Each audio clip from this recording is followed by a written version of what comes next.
₹30,000 வாங்குறேன். சிபில் 765 இருக்கு. ஆனா கம்பெனி லிஸ்டிங்ல இல்ல சொல்லி ரிஜெக்ட் பண்றாங்க. ஆமா சார். கம்பெனி வந்து பேங்கிங் கேட்டகரியில வரணும். அப்படி வந்தா மட்டும் தான் பேங்கிங்ல லோன் வந்து ப்ராசஸ் பண்ணி குடுப்பாங்க. ஸோ நீங்க நான் பேங்கிங்ல இப்போதைக்கு எடுத்துக்கோங்க. ஒரு 6 மந்த் இஎம்ஐ பே பண்ணிட்டு, ஆஃப்டர் 6 மந்த்துக்கு அப்புறம் நீங்க வேற கம்பெனி சேஞ்ச் பண்ணிட்டு மட்டும் தான் அந்த லோன வந்து பேங்க்குக்கு நீங்க கொண்டு வர மாரி இருக்கும். நம்மள ஒர்க் பண்ற கம்பெனி வந்து பேங்க்ல லிஸ்டிங்ல எப்படி இருக்குது, இல்ல இத எத வச்சு ஜட்ஜ்மென்ட் பண்றாங்க அப்படின்னு பார்த்தீங்கன்னா, நம்மளோட கம்பெனி ஓப்பன் பண்ணி மினிமம் 5 வருஷம் கம்ப்ளீட் ஆயிருக்கணும். நம்மளோட கம்பெனியோட பெய்ட் ஆஃப் கேபிட்டல் வந்து மோர் தென் 10 லேக்ஸ் மேல இருக்கணும். நம்ம கம்பெனில ஒர்க் பண்ற எம்ப்ளாயோட லிமிட் பார்த்தீங்கன்னா 25% மேல இருக்கணும்.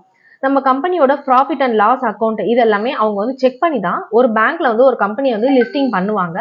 ஸோ இந்த கேட்டகரியில எல்லாமே நம்ம கம்பெனி வந்தா மட்டும் தான் பேங்க்ல லிஸ்ட் ஆகும். ஸோ நம்ம கம்பெனி லிஸ்ட்ல இல்ல அப்படின்றனால நம்மளால எங்கேயுமே லோன் எடுக்க முடியாதுன்னு கிடையாது. இப்போதைக்கு நான் பேங்கிங்ல எடுத்து உங்களோட நீட்